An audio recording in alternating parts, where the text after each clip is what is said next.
आम्ही जेने सुखी मना विठ्ठल विठ्ठल मुखी तुमचे येरवित धन आम्हा मृत्यू के समान।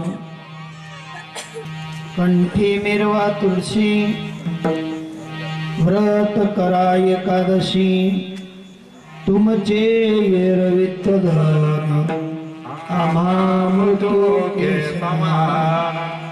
मनवा हरीचे दास मनवा हरीचे दास तुका म्हणे हिची आस तुमचे येरवित धन आम्हा मृत्यू के समान। विठ्ठल विठ्ठल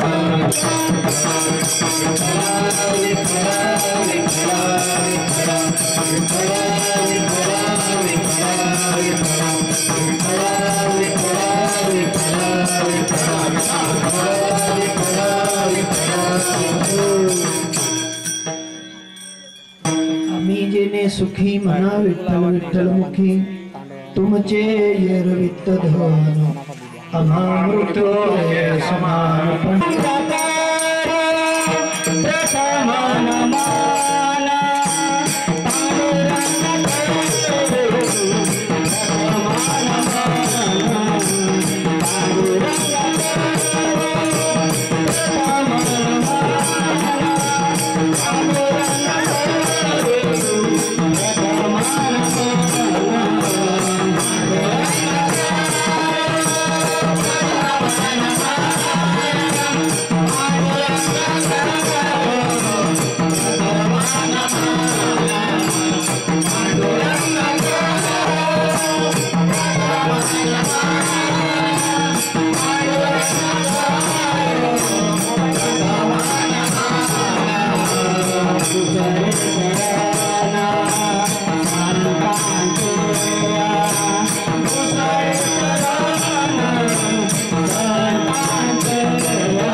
करुणा कराया दयाळा तुमचा अनुग्रह लादलो पवन झालो चराचरी।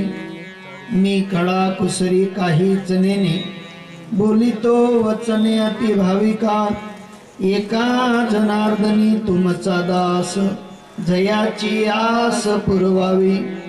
तुमचा अनुग्रह लादलो पवन झालो चराचरी। ओम नमो जयाद्या वेद प्रतिपाद्या जय जय ससम्येद्यात्मरूपा देवा तुची गणेशु सकलार्थमती प्रकाशु मने निवृत्ती दासु अवधारी जोजी। जो जयांचे केलिया स्मरण होय सकळ विद्येचे अधिकरण तेची वंदू श्रीचरण श्री गुरूंचे ते नमस्कारोनी आता। गुरुर् ब्रह्मा गुरुर्विष्णु गुरुर्देव महेश्वरा गुरुर् साक्षात परब्रह्म तस्मै श्री गुरुदेव नमः।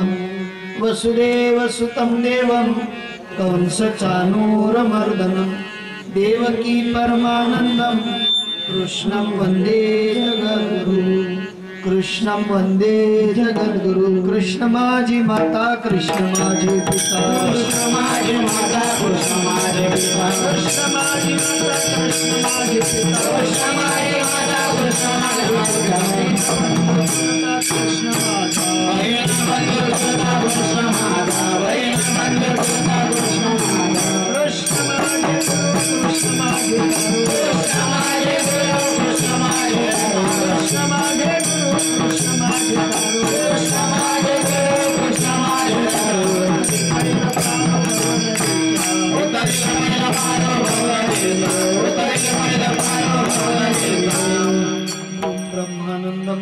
सुखदं केवलं ज्ञानमूर्तिं द्वन्द्वातीतं गगनसदृश्यं तत्त्वमस्यादिलक्षणम् एकं नित्यं विमलमचलं सर्वादिसाक्षिभूतं भावातीतं त्रिगुणरहितं सद्गुरुं तं नमामि सद्गुरुं तं नमामि वंदना वंदना बार बार वंदना हमारे गुरुदेव को हजार बार वंदना वंदना वंदना बार बार वंदना हमारे गुरुदेव को हजार बार वंदना वंदना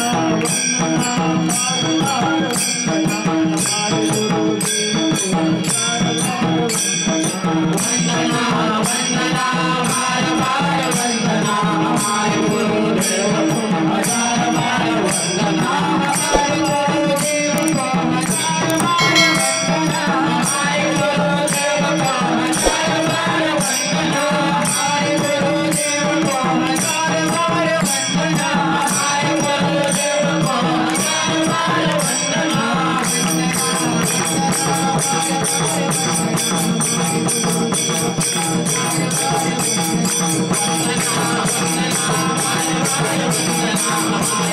गुरुदेव को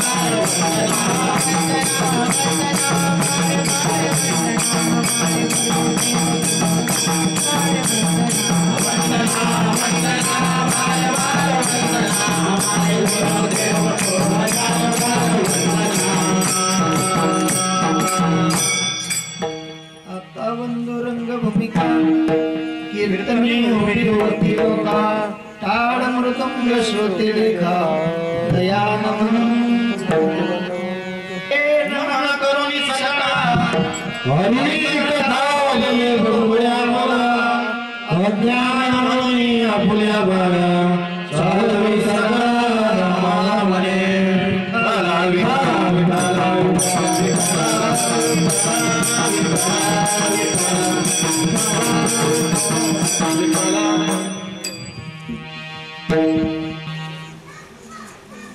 प्रस्तुत प्राप्त प्रसंगी प्राप्त स्थळी साधू संतांचा उपक्रम भगवत प्रेमींचं औदार्य ऐश्वर्य आणि त्या औदार्य ऐश्वर्यामध्ये तुम्ही आपण ज्या संत परंपरेद्वारे प्रेरित झालो अशा संत परंपरेचं ब्रीद असलेलं साधू सूत्र ज्यांच्या अंतकरणात बिंबतं असे आपले आत्मीय गुरुबंधू श्याम बाबा तसेच आपण समस्त आत्मीय गुरुबंधू तुमच्या चरणी कोटी कोटी प्रणाम करतो आणि सेवेला सुरुवात करतो.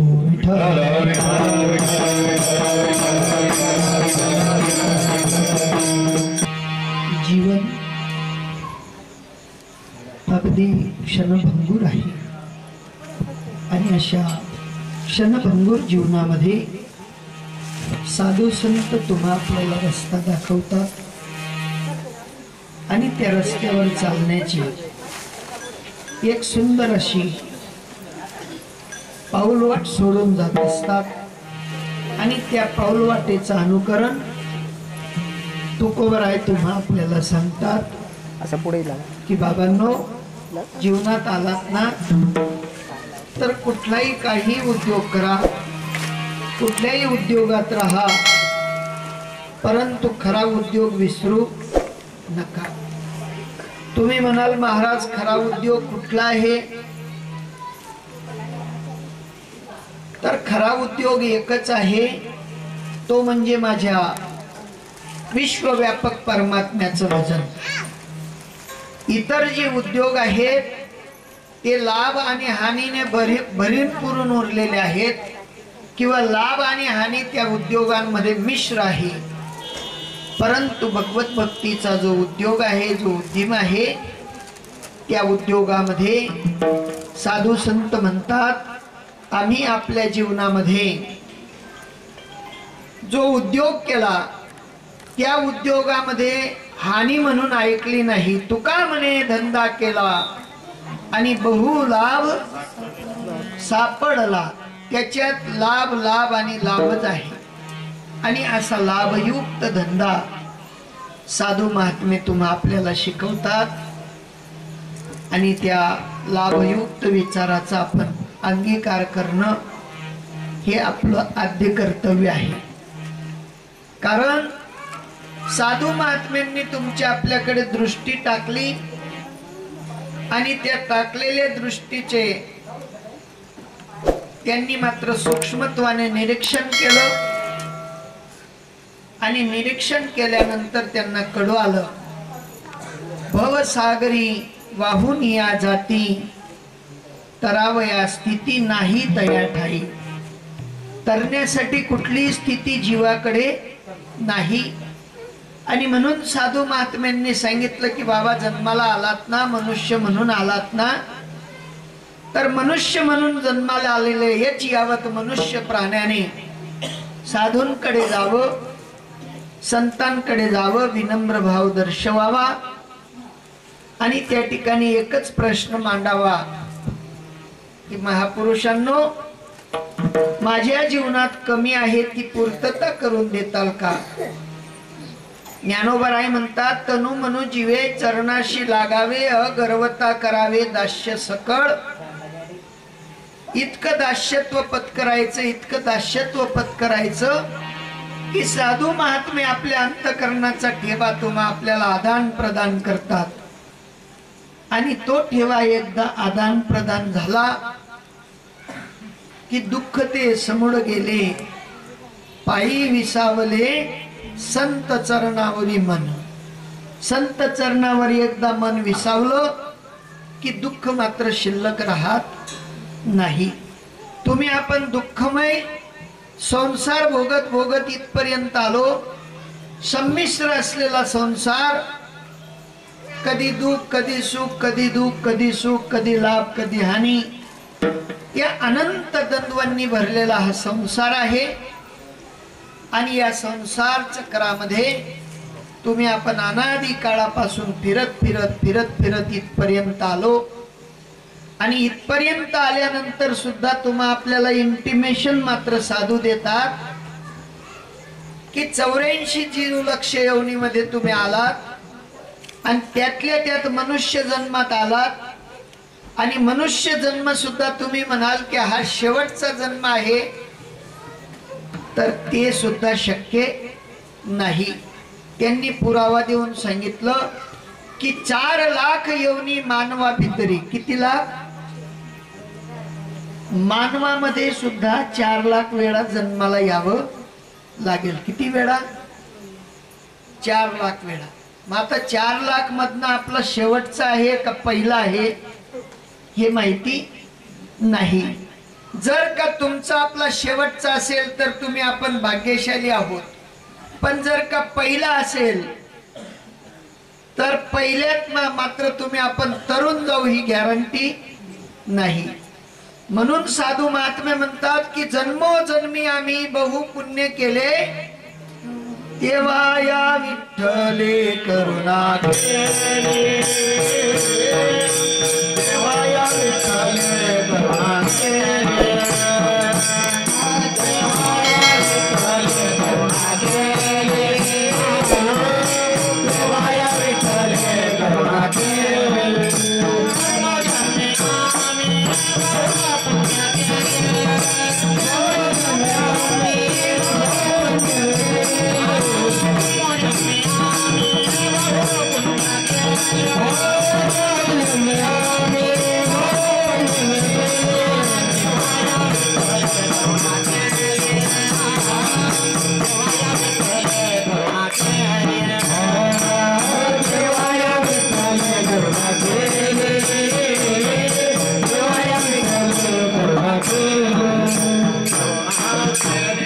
परमात्म्यांनी तुमच्या आपल्यावर दया केली, करुणा केली, तुम्हा आपल्याला मनुष्य दी हात टाकलं, साधूंची गाठभेट घालून दिली, भक्तीचा समन्वय साधून दिला आणि म्हणून तुम्ही आपण कीर्तनात येऊन बसलो।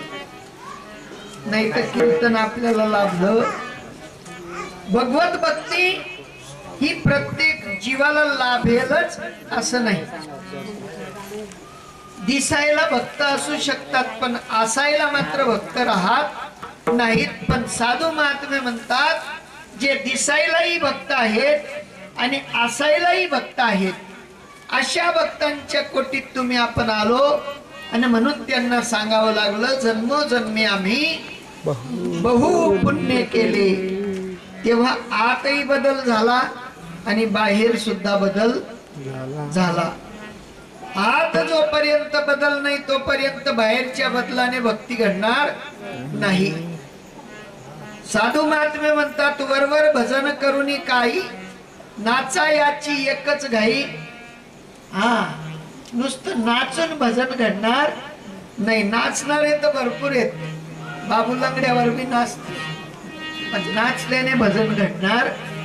साधू महात्मे म्हणतात की बाबा नाचू कीर्तनाचे रंगी ज्ञान दीप लावू जगी. जगामध्ये ज्ञानाचा दिवा लावणारे संत म्हणजेच कीर्तनात नाचणारे ते संत. आम्ही नाचतो चालीने नाचू रीतीने नाचू कुठले तरी विशिष्ट अशा प्रकारच्या चालीरीतीने नाचू शकतो पण कीर्तनात नाचणारे खूप कमी आहेत. तुम्ही म्हणाल महाराज कीर्तन मग उठी उठी नाचूत माते. ही हरिकथा आहे. हरिकथेत नाचणं वेगळं आहे आणि कीर्तनाचं नाचणं वेगळं आहे. कीर्तनाचं नाचणं सांगताना तुकोबराय म्हणतात कापे तो थरारी स्वरूप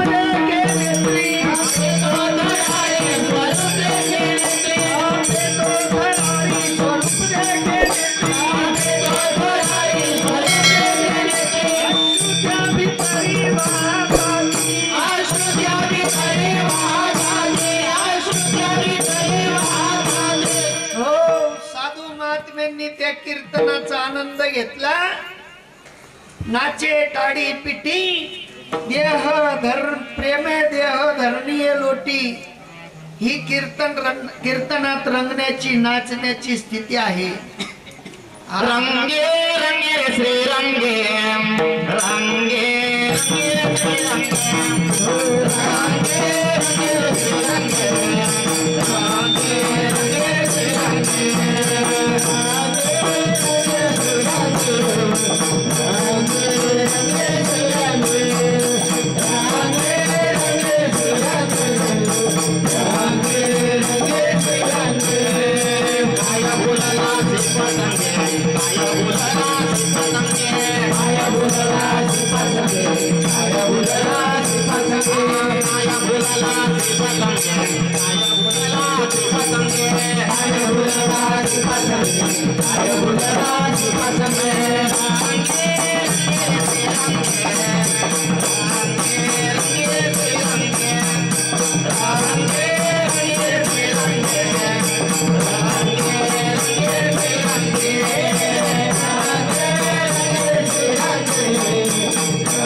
रंगाला बोलतो पण साधू महात्मे म्हणतात अंतरंगाने केलेलं भजन अंतरंगाने केलेलं कीर्तन त्याचा या पंचमहाभूताच्या देहावर परिणाम व्हायला लागतो.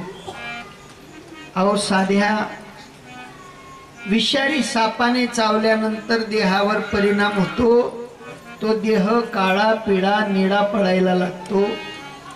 सामान्य विषयाचा परिणाम होत असेल तर माझ्या व्यापक असलेल्या परमात्मा स्वरूपाचा त्या ठिकाणी परिणाम होत नसेल.